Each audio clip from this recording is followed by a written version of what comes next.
Hey, friendos and Larson. Just me, as you can tell, Steve. He is not here. He is still in beautiful Santa Cruz, California. I am here, however, so I'll be the one bringing you the news today for this news brief. So for the time being, I will steal Steve's gimmick and say, we're going to try to keep things brief today. What's in the news? He does that way better than I do anyways. First up, Bianca Belair. She has found herself right in the middle of this ongoing saga between Charlotte Flair, Rhea Ripley, match at WrestleMania, NXT Women's Championship. So much so that Charlotte, following Rhea's defeat of Bianca for the NXT Women's title in Portland, when Charlotte came to the ring, she laid out Rhea, said, yes, I will face you at Mania, and then, for whatever reason, just tossed Bianca into the ring steps.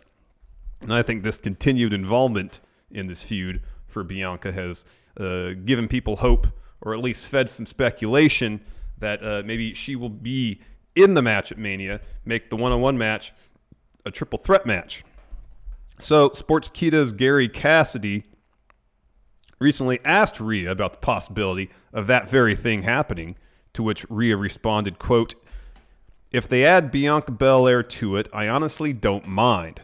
I love fighting Bianca, and if she got put into the match, I'd be all for it. I'm not going to argue about it and say that she doesn't deserve it, because she does deserve it.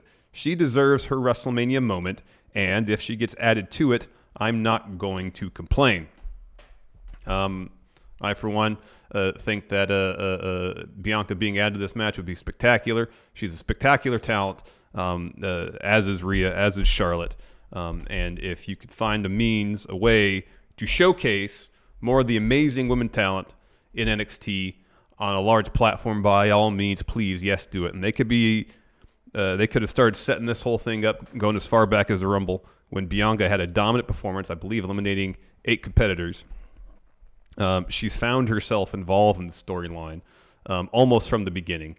And I think it would be great to add her to the match. It'd be a great spotlight for her, for the entirety of the NXT Women's division. And I guess, from a WWE standpoint, if they're looking to have this match, add star power to it. And at the same time, have a way for either Bianca or Rhea to win without Charlotte eating a pin. Then either Rhea or Bianca could be the one to take the defeat. I hope they don't do that, because I think if either Rhea or Bianca are to win this match, it's more effective. You're telling a better story, and you're really getting over NXT if you have either Bianca or Rhea pin Charlotte to do so, to win the match. That being said, sometimes WWE likes to have their cake and eat it too. They like to protect certain wrestlers. So, if they want to add a third party to the match, so Charlotte doesn't have to eat the pin, I think they're not telling the most effective story that could be, but I would understand why they would do it.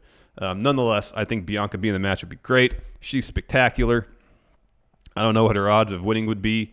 I'd be totally for her winning. I think that'd be awesome if she did.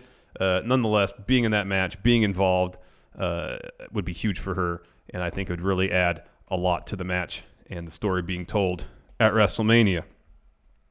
Someone who may be showing up main roster WWE, former huge name in the MMA world. So word started going around, I believe, earlier this week or late last week, that former UFC star Tito Ortiz had been at the WWE Performance Center in Orlando, Florida, and this visit was to serve as PW Insider put it, quote, an introductory meeting spread out over several days so Ortiz and WWE could feel each other out and see if the two sides might be able to work together down the line.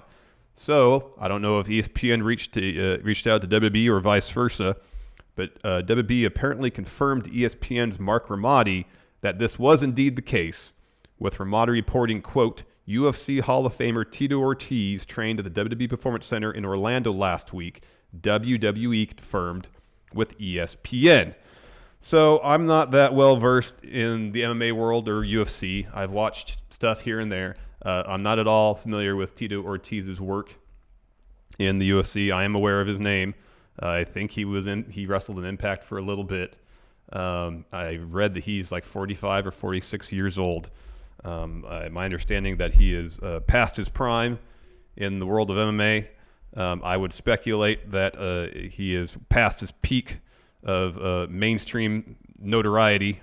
And I guess if WWE really wants to bring him in, I wouldn't be excited about it. But if it's a situation where it's, hey, let's do Tito versus, I don't know, a non-WWE champion Brock Lesnar at WrestleMania, whatever, I don't care.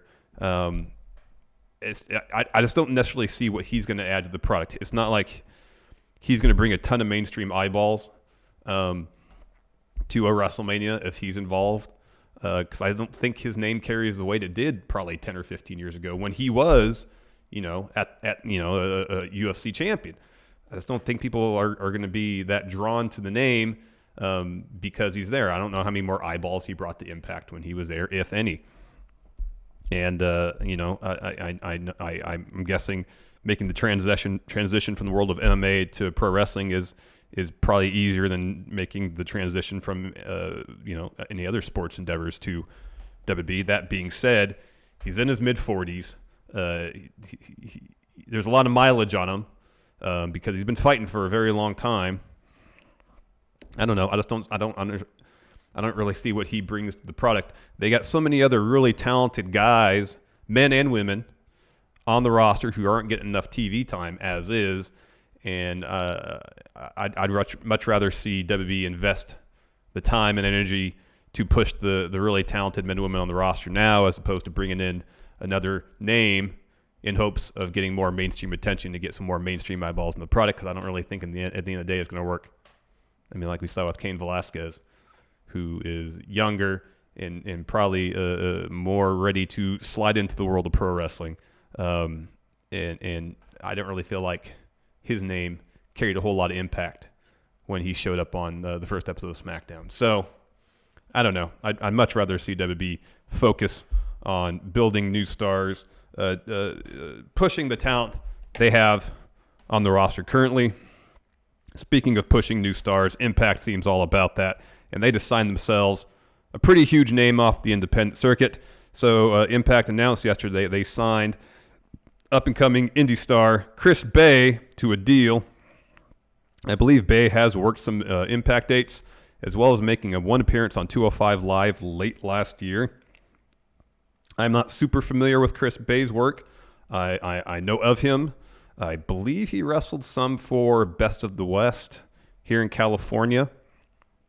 But from what I've seen and heard, dude's really good.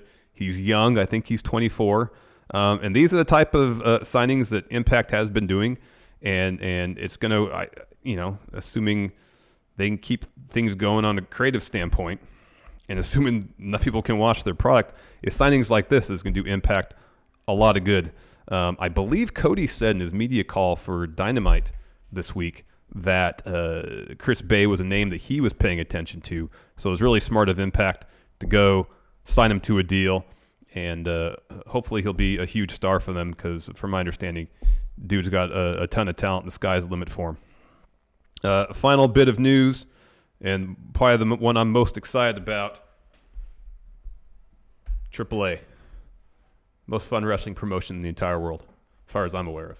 If you weren't there to join us for our Triple Mania stream last August, wow, you missed out. Thanks to Twitch, AAA at least did allow Twitch streamers to co-stream their shows, and Triple Mania doing that was an absolute blast. We had like 2,000 people join us. It was awesome. So AAA's second biggest show of the year, I think, Rey de Reyes, happening March 21st. It's a Saturday. They're streaming it on Twitch, so assuming we're allowed to co-stream, we will be doing that again like I did with Triple Mania. It was an absolute blast. If you got nothing going on, March 21st, I highly recommend you circle your calendars. Save, 3-4 hours. Watch the show with us. It's an absolute blast. Anyways, AAA announced the card.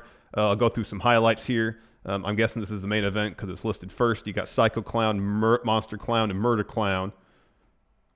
Trio clowns versus Roosh, L.A. Park, and Bestia del Ring. The Los Ingobernables versus, I think they're called Psycho Circus. the clown guys. I think they're called Psycho Circus. I could be wrong here. I can double check on that real quick. But that'll be fun. Let me double check and make sure I get this right. Yes, Psycho Circus is what is their faction name, if you will. Moving on. Next, excuse me, Rey to Reyes match. I believe it's kind of like a gauntlet match. Watched it last year. There's a lot going on. Anyways, I believe Aerostar won it last year without falling off anything high. Participants in this year's Rey to Reyes match are as follows. Blue Demon Jr. Let's see if he brings his hammer. Aerostar again. Maybe he will fall off something high. Michael Nakazawa. AEW's Michael Nakazawa. Mascarita Sagrada, and I apologize if I mispronounce any of these names. Mr. Iguana. Nino Ambergacia. Dave the Clown. Aries. Dynastia. And Viano 3 Jr. That'll be fun. And then the AAA Mega Championship will be defended. The current champion, Kenny Omega, will be defending against Laredo Kid. Laredo Kid's really good, so that'll be fun. AAA Tag Team Championships will be defended. Lucha Brothers, current champions, of course, it's Pentagon Jr. and Rey Fenix, will be defending against the Rascals, Desmond Xavier and Zachary Wentz. There's AAA Trios Championship match. El Hijo del Vikingo, Mysticis Jr. and Octagon Jr. defending against Rey Escorpion, Tejano Jr. and La Hydra? My apologies again if I mispronounce. Pagan will be in action.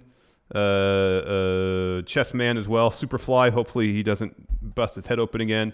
And many more. The card looks great. It should be a lot of fun. Again, assuming we can co-stream, we will, definitely. March 21st is Saturday. Not sure what time the show starts yet, but we'll be here. We'll be doing it, and it should be a blast. Before I make my leave of you all, let us look into what to expect tonight from NXT and AEW.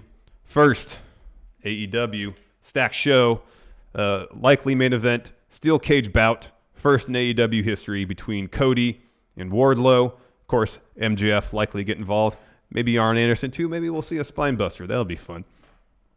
Also, man, another great match. Jon Moxley versus Jeff Cobb. Jeff Cobb's in-ring debut in AEW. Of course, as far as we know, he's only agreed to a few dates. Beyond that, who knows? But hopefully he sticks around because Jeff Cobb is outstanding. We got an AEW tag team title match. You got the champions, Kenny Omega and Hangman Page, taking on Lucha Brothers. I feel like I know who's going to win this match. Nonetheless, it should be spectacular because both teams are great. Speaking of tag teams, there's also a tag team battle royal. Winner of this bout will be number one contenders for the AEW Tag Team Championships, and they will get their shot at said titles at Revolution. Some of the teams involved here in this graphic they have: Young Bucks, Jurassic Express, Butcher and the Blade, Strong Hearts, Best Friends. That looks like Dark Order, Hybrid 2, Private Party, SCU, and XLAX. Stacked lineup, and that should be spectacular. Looking like a really good episode of AEW tonight. Over on NXT, we're finally going to get Velveteen Dream's return match from injury. He's taking on Roderick Strong. Velveteen Dream has been playing all sorts of mind games with Roddy, both on NXT TV and on social media. We'll see how that plays out. Jordan Devlin looks like he's defending his Cruiserweight Championship against Leo Rush. That'll be spectacular. Chelsea Green is getting her rematch against Caden Carter. I'm willing to wager a small sum of money Chelsea Green loses this match too. I'm wondering if they're going to do the genesis of the hot mess based on this whole Robert Stone brand thing. And finally, what will the fallout of Johnny Gargano's shocking actions at TakeOver? Shocking indeed. So we'll see what Johnny has to say to explain himself and why he did what he did. Yep, looks to be a great evening of wrestling television, as is every Wednesday. Hope you all enjoy that. And thank you all for joining me. We will be back, Steve and I, tomorrow doing our AEW and NXT reviews and all the usual stuff we do. And, you know, hey, if you're watching this, you're feeling inclined, give this video a like. Smash that like button. Let's get this up to 512. Sure, that's a good number. Thank you all for joining me, and we will see you tomorrow. Goodbye.